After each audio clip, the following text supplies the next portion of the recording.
What's going on, everybody? It's your Ath Geek Uche Nwaneri, and we got some breaking exclusive news, an article and an interview from Chris Terrio through Vanity Fair, giving his side of the story as it deals with the entire DCEU saga. This is a hot item right now on the internet. A lot of people talking about this. Let's get into the article. Let's break this thing down.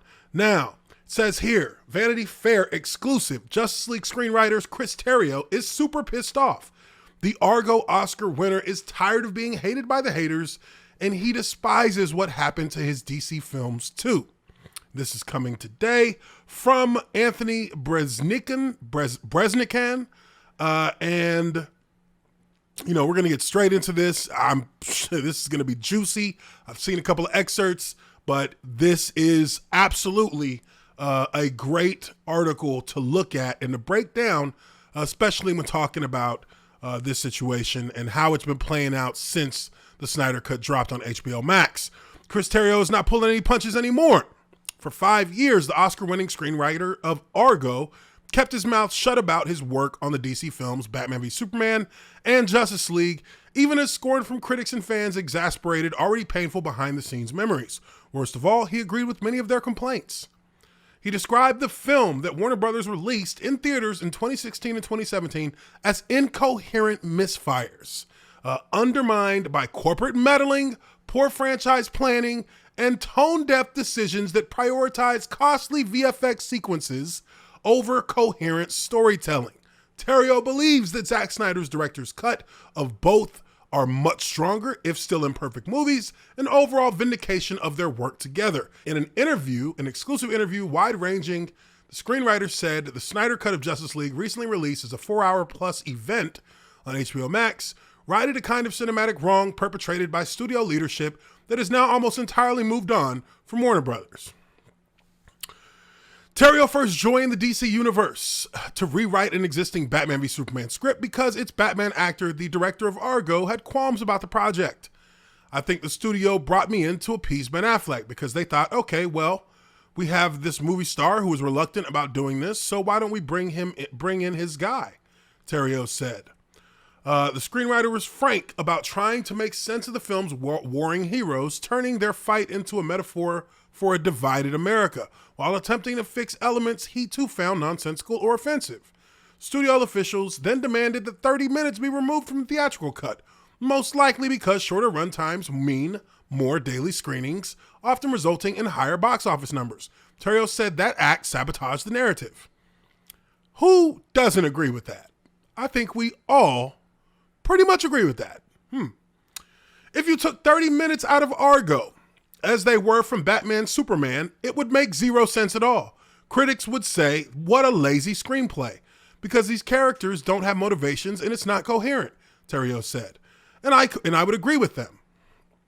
Even the title, Batman v Superman Dawn of Justice, was a disaster, he said, that primed audiences to roll their eyes at the film well before its release. Terrio hoped Justice League would be a better experience. He was very wrong. After watching Joss Whedon's version of the film, Terrio was so disgusted that he explored taking his name off the movie. Especially galling to him was the sidelining of Ray Fisher's tragic hero, Cyborg, whose arc the actor himself helped craft. Again, this brings more validation to what Ray Fisher was saying when speaking about how he put his heart and his passion into helping build and structure the character of Cyborg. Him and Chris Terrio worked together on that, and it was completely ripped from the movie, thus, personally deeply wounding Ray Fisher and his vision and what he had worked to create, which, again, that only bred animosity from Ray Fisher in terms of the people he was dealing with, and I wholeheartedly understand that. It says here, Fisher has been outspoken for months about his experience making Justice League following years of silence. Now Terrio is doing the same. He said he bottled up his feelings about the theatrical cuts to avoid hurting their casts and crew. Now that Snyder and Terrio's preferred versions of the films are available to the public, the screenwriter is finally opening up about how it all went wrong in the first place. And there we have that amazing shot from Zack Snyder's Justice League, the Snyder Cut. Okay, let's get down to it. Chris Terrio, I am so happy and relieved that all these thousands of artists and craftspeople all over the world finally can have their work seen by the public, and all the work that Zach and the actors put into this can now be seen. It's sort of a gift that we got from HBO Max because it wouldn't have been possible a few years ago. Can you point at something specific that you're glad gets to showcase in the new version? William Dafoe's performance in the Aquaman story, obviously the character Iris West, and most certainly Ray Fisher's performance as Cyborg. It was always the heart of the film to me and just meant so much to me personally because so much of my heart and life were put into that story. That is the thing about this version of Justice League, that none of it was done cynically or as a money grab or an attempt to sell Happy Meal toys. It really was personal for me and for Zach and for many of the actors. And I think that's a very telling thing for Chris Terrio to say. This was not a money grab. The executives at the top of Warner Brothers, they wanted a money grab. They wanted to catch up to the MCU. They wanted the big bucks like the MCU was doing instead of just making good movies and letting the pieces fall where they may. Now, the thing about this is that these movies will at times be divisive, and that's fine because art is subjective. It's something that one person may see as brilliant and another may not see as something of that same light. And that's okay. That's kind of what art is there for. That's kind of what the creatives are looking for, in that people can find things that they love about their work and find things that they can critique about their work as well. But this movie was a movie being made by people who wanted to create. And that's the difference. That's what the difference is right now with Warner Brothers from in the respect of, partially, you look at them and you think this is a studio that has some of the best directors in Hollywood, yet they can't seem to get the movies that they make released the way they want them to be released, unless your name's Chris Nolan. And it just goes completely contrary to all of the statements that Warner Brothers was making when the DCEU was starting out, that this was going to be a director-driven universe where creators are allowed to create, and they went against that in every sense of the word because they did so many behind-the-scenes shady things to not only the directors, but also the actors and the writers and the people who were involved from top to bottom. And this is just more validation here for all of us. Is it true you were banned from the Justice League set? Wow. Wow. I wouldn't say that I was banned. The studio's attitude was, we'll take it from here. That, my friend, means you were banned. That means they didn't want to see you on the sets anymore. We'll take it from here. You go back to wherever you came from and leave us to handle the big boy stuff. That's what they did to him. I was frankly shocked when I saw the Snyder Cut and how much of the original script was shot. With some small revisions, they shot the script, and I understand that sometimes that was a battle for Zach. How do you feel about the version that Joss Whedon assembled after Zach left the project? When those personal touches were removed from the film in 2017, I was silent because I couldn't really say anything, but of course it hurt. All that remained was a dinosaur skeleton of what had been a great lumbering beast. It might have been a big unruly beast, and obviously it's 4 hours and the movie is a maximalist and it's operatic, and sure, it's a little crazy, but I think the movie is crazy in the best way. Another great shot. Can we start at the beginning with Zach? You worked on Batman v Superman. Can I assume that was a good experience, at least with him, since you signed on to another movie? Ben called me and said that he was working on this film, which was a Superman film in which he was going to play Batman. So he asked if I would read the script and consider doing a rewrite. He asked if I would do some character work. So it was already determined and storyboarded that Batman was going to be trying to kill Superman and that Batman was going to have gone down that dark road.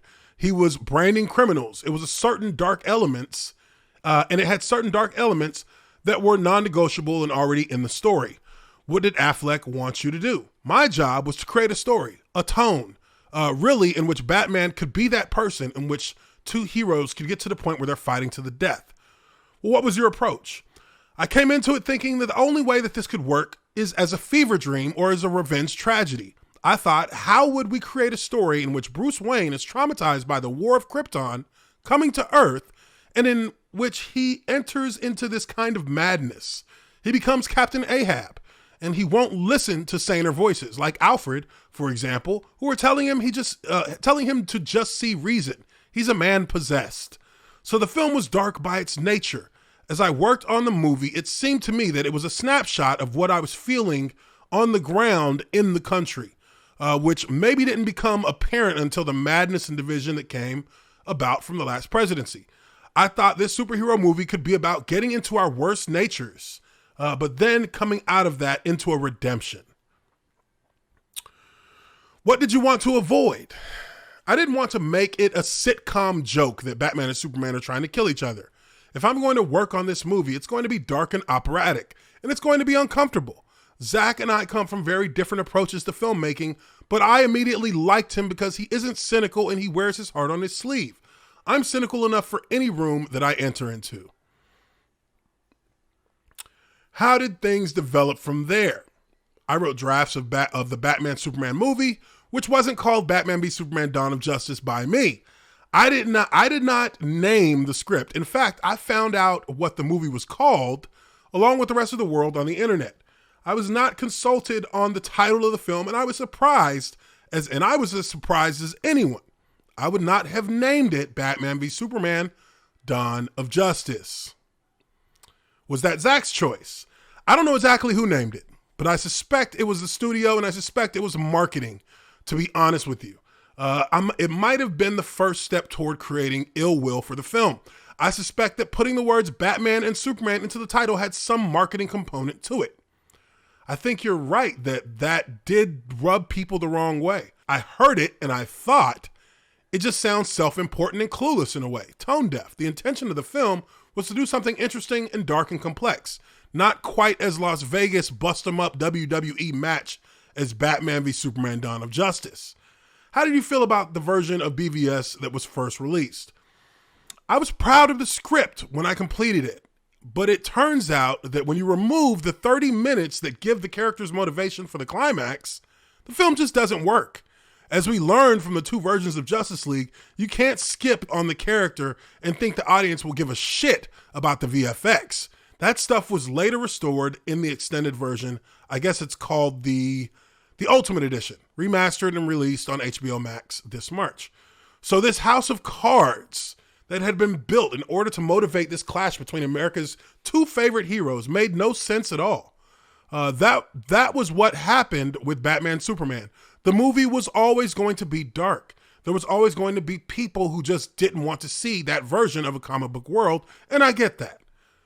But what hurt was the criticism that the script was not coherent, because when I turned in the script to the studio, which they by all accounts were happy with, it made sense. What was your relationship with Zach? Good.